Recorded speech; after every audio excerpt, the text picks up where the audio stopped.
kita sama-sama jawab. Ditanya apa kabar, jawabannya Allahu Akbar ya. Ibu bapak sekalian apa kabar? Allahu Akbar. Alhamdulillah. Baik, alhamdulillahirabbil alamin. Assalatu wassalamu ala asyrofil anbiya'i wal mursalin wa ala alihi washabihi amma ba'du. Alhamdulillah, ibu bapak sekalian, hari ini Allah mengizinkan kita untuk bisa bertemu di tempat ini di restoran Padang sederhana, tapi insya Allah menunya tidak sederhana. Hanya namanya sederhana. Mungkin rekan-rekan sekalian yang alhamdulillah sudah sebagian besar saya kenal, ya di sini ada sesepuh kita senior Pak Iwan Setiawan dari DB Pro. Apa kabar Pak Iwan? Allahu Akbar, ya, terima kasih. Kemudian rekan-rekan juga di sini ada yang dari Prolog, ya terima kasih atas kehadirannya. Kemudian itu saya juga ada Pak Idrus Salam dari Kausa. Ya, kemudian dari Koswa, saya belum lihat ada nggak dari Koswa? Belum datang ya. Dari Senbi? Belum datang ya. Baik, kemudian saya ucapkan juga selamat datang dan terima kasih. Di sini ada salah satu konsumen dari project yang kita belum grand launching, tapi beliau sudah memberikan amanah kepada kami, yaitu kepada Bapak Andika. Ya. Jadi Pak Andika ini yang project akan kita grand launching, tapi beliau sudah berangkat dengan kami ya. Terima kasih atas kepercayaannya. Baik, ibu bapak sekalian, kami dari PPBHI melatar belakangi kami mendirikan perusahaan ini ya semata-mata ingin membuat ikhtiar kami menjadi solusi ya bagi umat. Kenapa? Karena kita sama-sama ketahui saat ini ketersediaan hunian halal. Jadi kita saya anggap ini kita sudah sama-sama sepakat ya bahwa riba itu haram. Kemudian kalau kita beli rumah dengan skema pemilikan ada unsur riba, berarti ya rumah kita menjadi tidak terpenuhi unsur kehalalannya. Jadi developer yang mengedepankan skema kepemilikan 100% murni syariah, dalam pengertian murni syariah itu sama sekali tidak ada irisan dari permodalan yang terkait dengan perbankan. Ya, apakah itu kalau bank konvensional kita sudah sama-sama sepakat mengedepankan unsur bunga ya, karena ya bank itu kan sumber pendapatannya kan dari kalau kita pinjam, kalau kita naruh uang nabung dapat bunga sekian persen, tapi kalau kita pinjam dapat bunganya lebih besar. Itu kan income dari bank ya, salah satunya. Nah, kalau bank syariah yang beroperasi di Indonesia, bagaimanapun juga kita mungkin harus sepakat juga tidak akan bisa mengedepankan kemurnian syariahnya. Kenapa? Karena terbentur dengan undang-undang perbankan. Nah, jadi otomatis dalam hal ini kita sama-sama sepakat kalau kita pengen punya rumah halal, ya otomatis harus kita lihat dari unsur pertama. Apa unsur pertama? Dari sumber permodalan. Ya, jadi makanya kan BH itu menggunakan tagline 3H ya, halal modal, halal produk, dan halal sistemnya atau skemanya. Nah, dari kondisi itulah kemudian BHI di sini kami fokus ya untuk memberikan solusi ya, karena masih sedikit berkonsentrasi mengembangkan perumahan dengan skema sesuai dengan syariat Islam. Nah, sedangkan hukum wajib ya bagi umat Islam untuk taat adalah perintah Allah Subhanahu wa taala ya, yang tadi sudah disampaikan dalam Al-Baqarah oleh Qori dan dibahas oleh Ustaz Yusuf bahwa sudah sangat jelas dan terang benderang bahwa Allah menghalalkan jual beli dan mengharamkan riba. Ya, jadi di sini kita sudah sama-sama sepakat ya. Nah, karena kondisi itulah sehingga PT BHI ya kan saya dan rekan-rekan kami mendirikan perusahaan Yang mana perusahaan ini kami akan fokuskan konsentrasi untuk melayani umat terkait dengan kepemilikan rumah yang halal. Ya, dengan ketiga yang tadi kami jaga adalah modalnya, produknya, dan sistemnya. Ya, next. Nah, untuk tujuannya sudah jelas ya. Jadi rumah itu kan sebagai awal dari tempat berlindung. Kemudian rumah juga sebagai tempat untuk orang tua mendidik anak-anaknya. Kemudian juga rumah sebagai tempat ketenangan. Ya, Allah berfirman dalam Quran surat An-Nahl, Allah menjadikan untuk kamu rumah-rumah sebagai tempat ketenangan. Ya, jadi sudah jelas bahwa rumah itu sebagai tempat ketenangan. Nah, kira-kira nih, kalau kita punya rumah, tapi rumah itu unsur kehalalannya tidak terpenuhi, mungkin nggak kita mendapatkan ketenangan di situ? Ya, rasa-rasanya akan sangat sulit ya. Kenapa? Karena ketenangan itu kita raih bila mana keberkahan dan keridhaan itu kita dapatkan dari Maha Kuasa. Ya, artinya ya kalau secara vertikal, apa sih harapan hamba dari penciptanya? Apa bu kira-kira? Harapan hamba dari sang pencipta. Kita ini kan hamba kan ya? Yang pencipta kan Allah SWT. Apa harapan kita dari sang pencipta? Berkah dan ridho. Betul nggak? Ya, mendapatkan berkah dan ridho. Ya, kita bisa masuk surga kalau Allah ridho. Betul nggak? Ya, yang kita dapatkan ini bisa bermanfaat kalau Allah berkah. Betul nggak? Ya, jadi harapan hamba ya dari sang pencipta cuma dua, keridhaan dan keberkahan. Kira-kira nih, dapatkah kita meraih dua itu kalau perintahnya kita langgar? Hah? Jauh ya. Sepakat kan ya? Sepakat ya, jauh kan? Itu kan sama kan? Anak saya pengen sesuatu. Kalau dia ngikuti menjalankan apa yang saya mau ya, kemudian saya sayang dan saya respect sama anak saya sendiri, kira-kira yang jadinya saya kasih nggak? Pasti saya akan kasih. Ya itu. Oke, nah jadi tujuannya adalah ya supaya yang Allah janjikan dalam Quran surat An-Nahl ini bisa kita raih, yaitu sebagai tempat ketenangan. Nah, jadi ketenangan itu ya kita mulai dari hunian yang halal, ya. Baik. Nah, kemudian kalau bicara masalah visi sudah jelas, ya, visi kami membantu umat agar bisa memiliki hunian halal sesuai dengan syariat Islam. Kemudian misinya, nah dengan cara kami menerapkan skema kepemilikan rumah 100% murni syariah dengan mengusung konsep 7 tanpa. Ya, jadi, nah ikhtiar yang kami lakukan agar kemurnian syariah itu dapat terwujud dengan kami menerapkan skema 7 tanpa ini. Ya, kami tidak membenci bank, karena kami tetap menggunakan jasa bank. Jasa apa? Jasa untuk arus lalu lintas keuangan. Ya, kan nggak mungkin zaman sekarang kita nerimanya semuanya cash kan, apalagi pandemi kan harus cashless, betul nggak? Bayar kan pakai QRIS, betul nggak? Ya, tetap kita menggunakan bank dan tidak semua produk bank itu tidak halal. Ya, jasa kalau kita administrasi itu halal. Ya.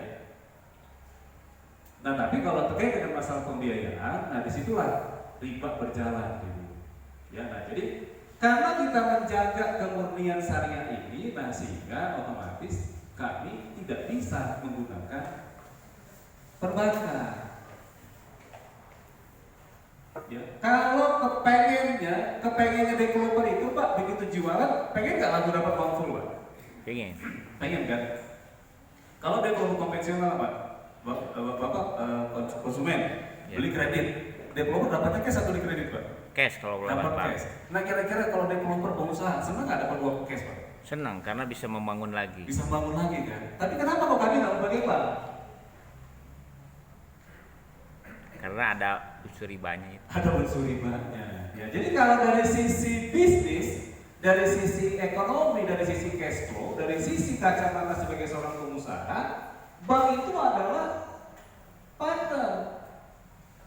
Ya kan? Bank itu adalah ya boleh dibilang ya di satu sisi bisa jadi dewa penyelamat, ya kan?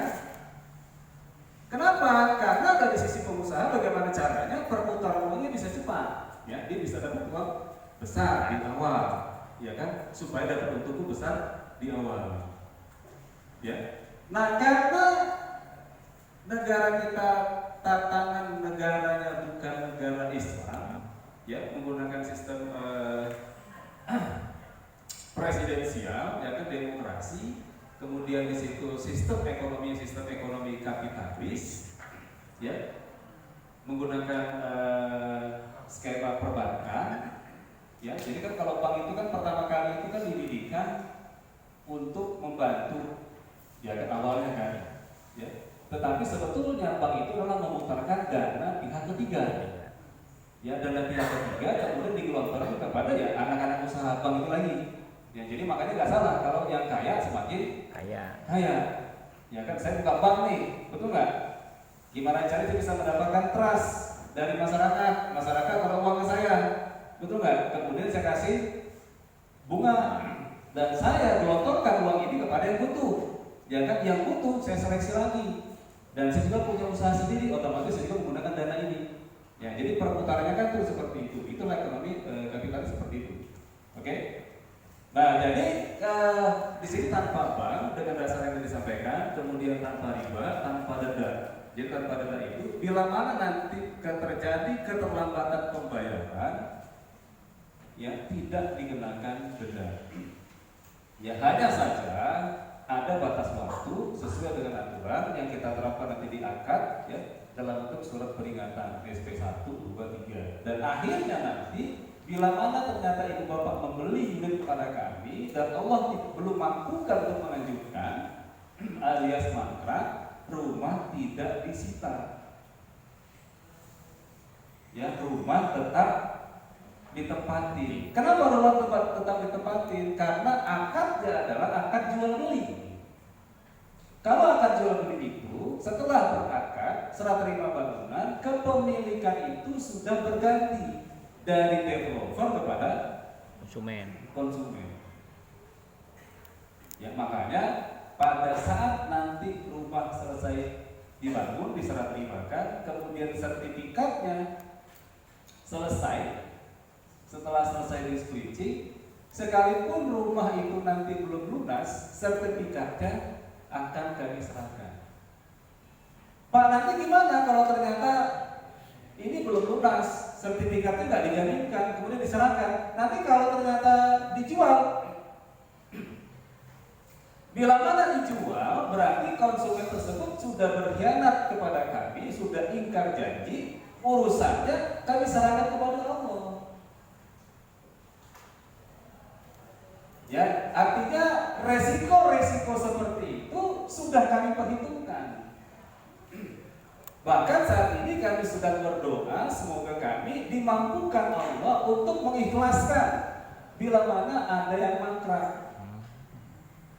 Ya, karena yang kami yakini pahala yang terbesar adalah mengikhlaskan bila mana yang punya hutang dan tidak mampu membayar. Ya. Betul nggak? Ya, tapi jujur saat ini kami belum dimampukan untuk mengikhlaskan itu, Pak Iwan. Ya, belum, Pak. Jadi kalau nanti mangkrak, untung lagi gitu. Karena kami belum dimampukan untuk memiliki keikhlasan, ya, belum dimampukan. Nanti kalau sudah dimampukan, kami ikhlaskan. Ya, semoga imannya terus bertambah. Jadi benar. Ini kan bicara masalah kadar iman kan, betul nggak? Betul. Ya, kalau kadar imannya sudah maksimal, jangan sampai ngedrop. Ya, kondisi seperti itu ladang pahala gitu. Ya, sama seperti ibu. Ibu tahu nggak ladang pahalanya yang paling gampang cara cepat masuk surga? Betul, ridho suami dan ridhokan kalau suaminya mau berpoligami.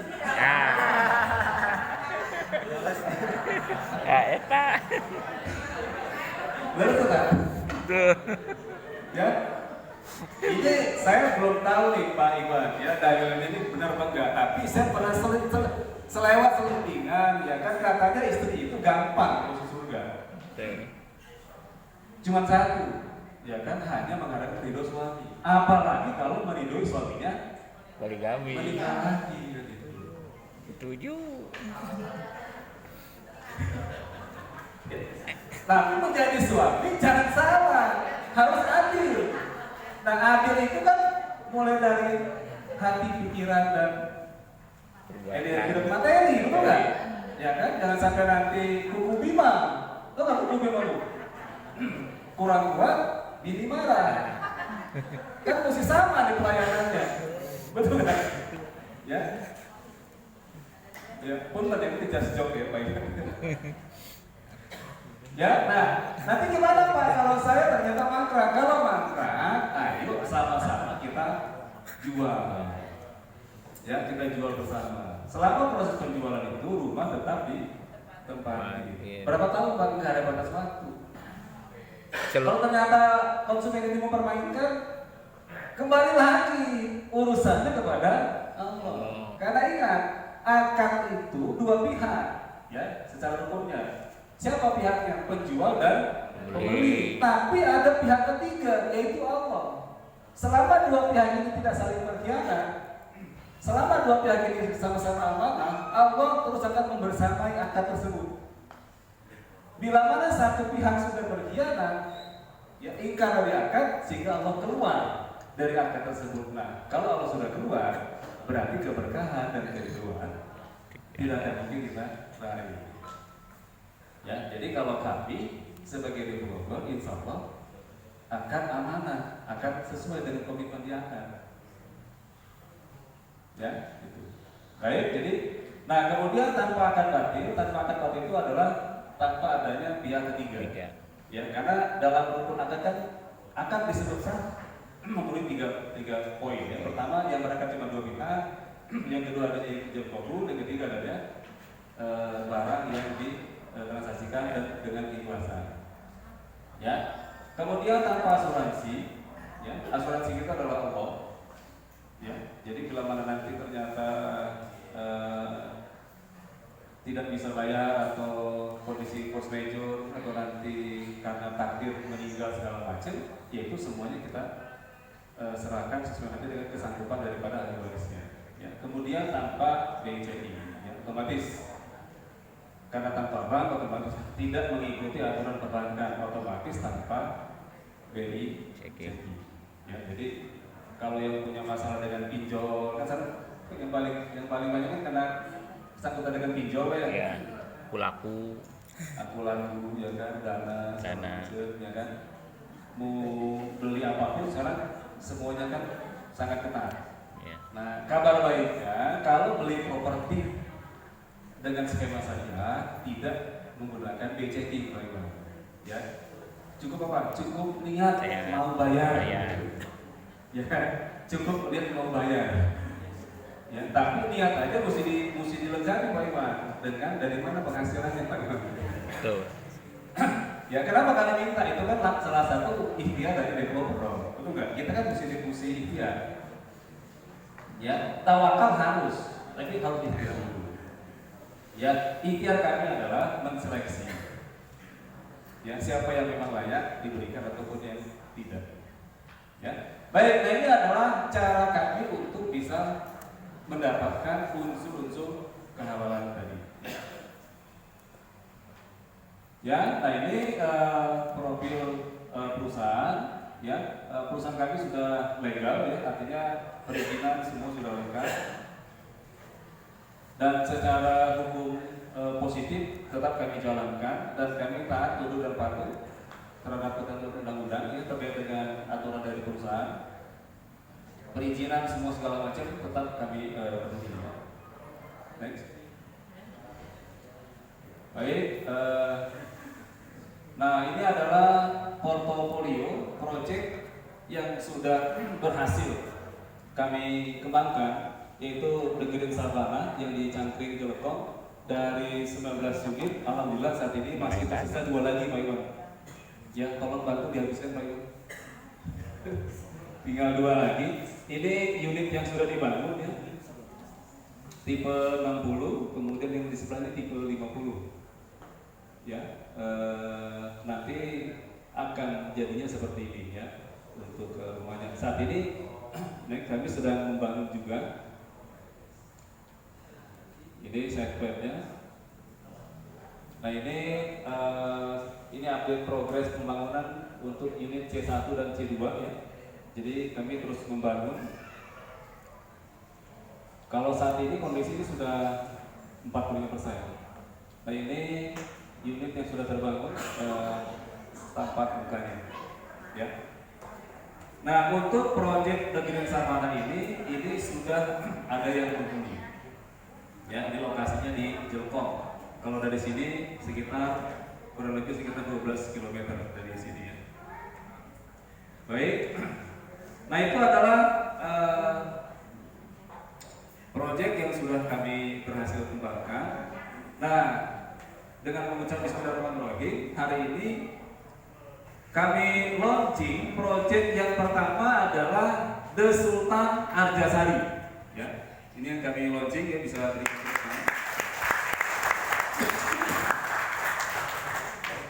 Oke. Nah untuk proyek The Sultan Arjasari ini lokasinya di Jalan Mulyasari, Desa Pinggirsari, Kecamatan Arjasari, Kabupaten Bandung. Posisinya patokannya itu adalah kantor Kecamatan Arjasari. Ya dari kantor Kecamatan Arjasari itu ke belakang kurang lebih sekitar 300 meter yang ke belakang. Jadi kalau proyek The Sultan Arjasari ini akses utamanya itu sebetulnya dari Jalan Raya Banjaran Arjasari. Ya, jadi dari Batu Karut masuknya. Ya dari Batu Karut. Nah, dari Batu Karut itu sekitar 8 sampai 9 km ke lokasi dari Batu Karut ya. Tapi dari sini ada jalan alternatif itu bisa ke Baleendah lewat jalur gentong. Ya, jaraknya hanya sekitar 4 km ke Jalan Raya Laswi. Ada jalan alternatif. Ya, cuman jalannya kondisinya belum 100% bagus. Ya, jadi masih masih ada jalan yang sedikit jalan tanah dan masih kurang baik jalannya. Tapi dari sisi jarak itu lebih dekat ya. Oke, kemudian next. Ya, ini nanti rencana foto-fotonya ya, desainnya. Kemudian denahnya itu luasnya 72 meter persegi ya, lebar 6 meter, panjang 12 meter. Jadi nanti konsepnya bisa lagi. Nanti konsepnya itu bisa rumah tumbuh. Karena di sini ada kelebihan 3 meter dikali 6 meter. Ya, jadi ada space kelebihan tanah di belakang itu luasnya 18 meter persegi. Jadi 3 kali 6. Nah ini nanti ke depannya karena desainnya itu sudah desainnya yang kekinian, kalau mau dikembangkan 2 lantai di bagian belakang itu bisa tanpa mesti berubah bagian depan. Jadi hanya tinggal suntik ke fondasinya aja. Ya, jadi ini konsepnya rumah tumbuh. Oke, next.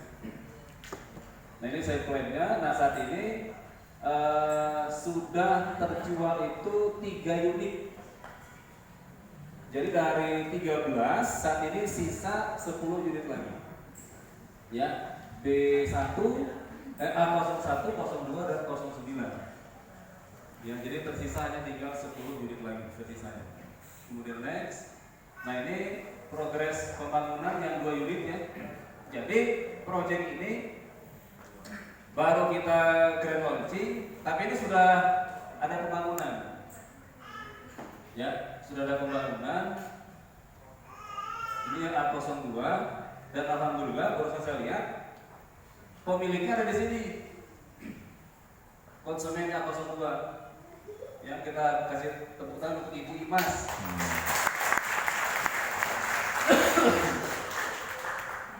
Jadi Bu Imas ini sudah berangkat dengan kami, pembayaran sudah qualified, ya. Kita bangunkan dan insya Allah rumahnya nanti di awal November kita serah terimakan Bu. Untuk rumahnya, ya. Nah ini A02, ya. Ini progres sudah 65%, ya. Tinggal pekerjaan finishing-nya, ya. Oke. Kemudian next, nah untuk skema pembayaran, ya ini price listnya, harga 192 juta. Kalau pembelian cash keras, itu diskonnya 12 juta. Kemudian kalau pembayaran secara kredit kita berikan tenor itu sampai 5 tahun.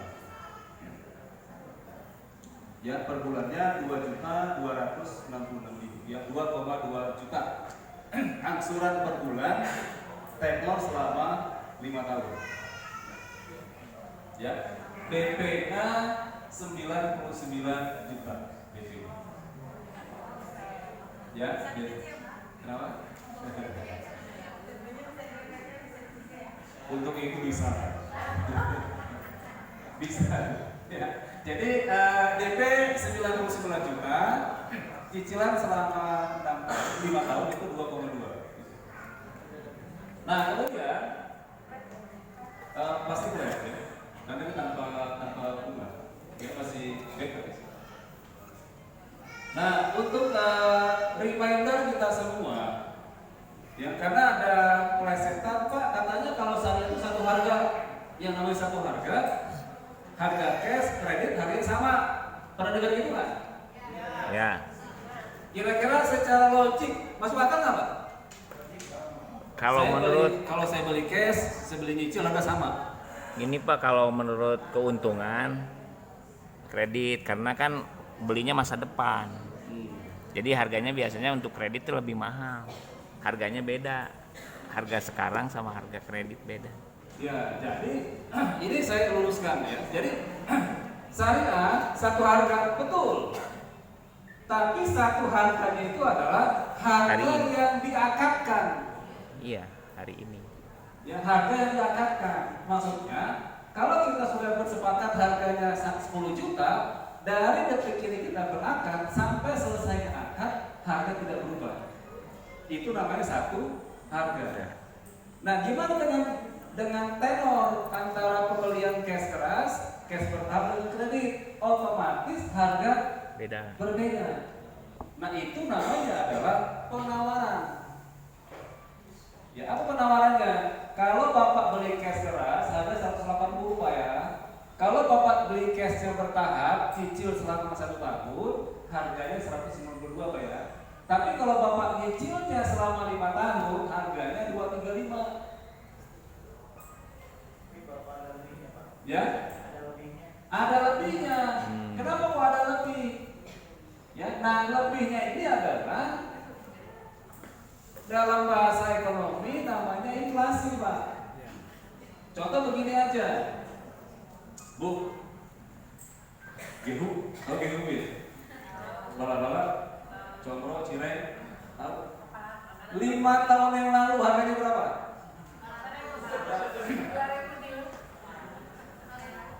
Berapa harganya, Bu?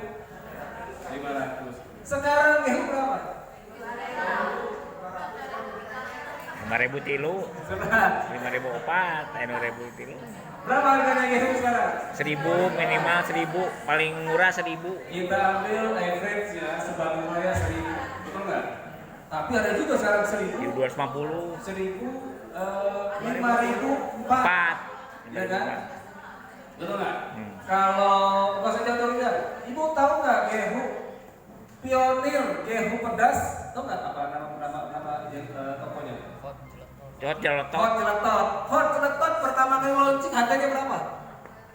2.000, 2.500 ada yang. Hot Jeletot pertama kali 1.500. Sekarang berapa Hot Jeletot? 2.500. Harga dulu dengan sekarang sama nggak bahannya? Beda. Sama nggak bahannya, Pak? Sama, cuman beda. Sama, bala-bala sama kan? Bala-bala itu kan sampah, bala kan sampah. Untukkan bekas potongan di sayur di pasar, Pak Iwan, di pasar Ciroyo. Palanya dibikin bala-bala gitu. Makanya disebutkan bala-bala. Sama nggak bahannya? Sama, terigu, ya, oke, sayur. Sama nggak bahannya? Nah, kenapa bahannya beda? Karena harganya naik. Bahannya naik. Naiknya bahan disebut dengan Inflasi. Inflasi adalah menurunnya nilai Mata uang. Akibat dari hukum pasar. supply and Demand. Banyaknya permintaan, harga menjadi Naik. Betul nggak? Ya kan? Nah, karena ini dianjurnya selama 5 tahun, otomatis biaya produksi pun beda, Pak Iwan. Ya kan? Ya. Nah, sehingga harganya menjadi berbeda. Beda. Nah, kira-kira wajar nggak? Aja. Lumrah nggak? Enggak. Lumrah. Pak, saya nggak mau. Ya kalau nggak mau ya jangan beli kredit. Beli apa? Nggak bisa, Pak. Ya kalau nggak bisa bayar beli kredit. Pak, kalau misalkan ternyata dia kredit nih awal angkatnya kredit, ternyata 2 tahun dilunasi, itu gimana harganya? Atau berubah? Kabar baiknya, ya kan? Kalau konvensional dilunasi dipercepat, bertambah atau berkurang? Bertambah. Kenapa, Pak? Itu ada penalti. Saya salah ngasih dia Yahudi. Iya kan? Betul nggak? Nggak usah jauh-jauh, Pak. Sekarang beli motor aja, disuruhnya cash atau kredit? Kredit. Kalau beli cash harga sama atau beda? Sama. Yahudi sekarang bilang kalau beli cash harga lebih mahal daripada harga kredit. Betul nggak? Ya, saya aja baru beli NMAX, Pak Iwan, karena macet, beli motor. Kalau beli cash harganya lebih mahal 2 juta dibandingkan harga kredit, harga mahal. Oh, dilebihkan. Ya, disuruh beli kredit. Gitu. Ya, jadi kalau ini dipercepat pembayaran bagaimana? Di diskon. Ya, kalau untuk kami diskon. Ya. Jadi kalau pembayaran dipercepat, kita diskon. Ya. Dan doakan kami bisa memberikan yang terbaik dengan cara apa? Dengan cara, contoh nih, akadnya angsuran 5 tahun, harga 235. Pak, saya lunasinya dalam waktu 2 tahun. Kalau di price list harga 2 tahun berapa? 222. Doakan kami bisa ikhlas memberikan harga pada waktu dilunasi sesuai dengan harga price list di harga angsuran 2 tahun. Jadi diskonnya berapa? 235 dikurangnya 203. Tinggal nanti berapa yang sudah dibayar dikurangi 203, itulah yang dilunasi. Enak nggak? Enak. Kalau motor nasi padang kan enak kasih tahu kawan, nggak enak kasih tahu kami. Ya, jadi kalau enak kasih tahu ke yang lainnya ya. Oke? Ya, jadi kami memberikan penawaran. Kalau cash harganya 180. Kalau dicicil selama setahun 192. Kalau cicilnya 2 tahun 202, 3 tahun 213, 4 tahun 224, 5 tahun 235. Nah, setelah dipilih nanti harga yang cicilan berapa tahun, nah harga itulah yang kita akadkan satu harga dari booking fee sampai cicilan terakhir harganya flat dan tidak berubah. Yang itu disebut dengan satu harga. Ya, ini berdasarkan pemahaman secara keilmuan yang kami miliki. Bila mana terjadi perbedaan, ya tidak perlu diperdebatkan, tinggal nanti kita mau pakai yang mana dasarnya gitu. Ya, betul saja. Ya kan, karena kan secara Islamnya kan satu ada 4 kan ya. Itu. Jadi menyikapi masalah ini keyakinan kami yang disebut dengan satu harga. Ya, next. Nah, kabar baiknya DP yang 99 juta ini bisa dicicil. Dengan cara gimana?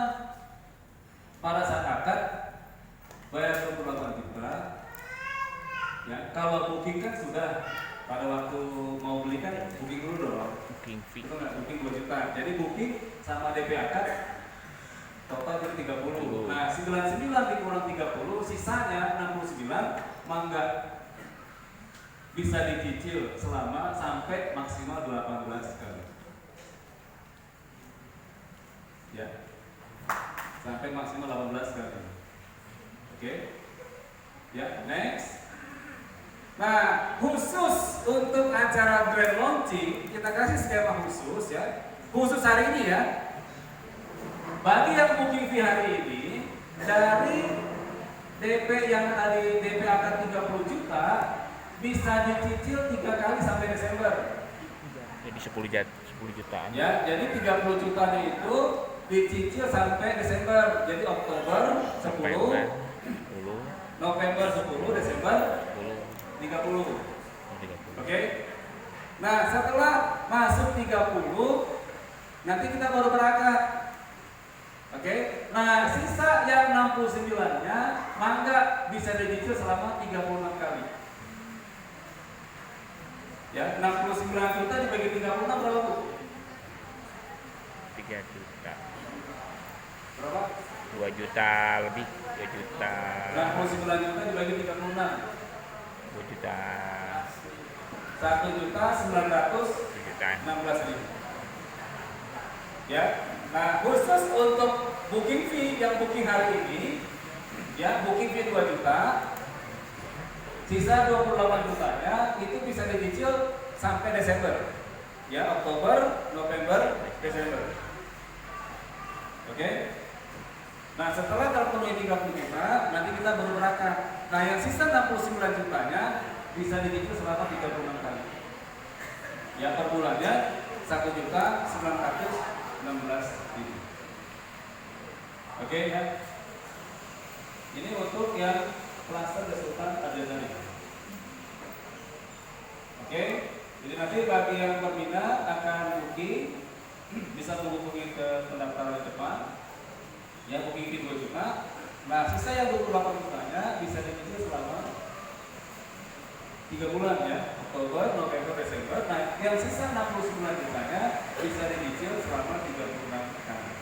Oke. Nah, adapun untuk serah terima bangunan, otomatis rumah akan kita bangun setelah total DP 99 juta terpenuhi.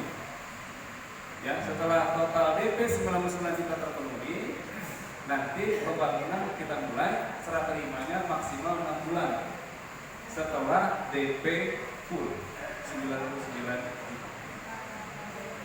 Ya. Oke. Nah, Ibu Bapak sekalian, ini adalah untuk proyek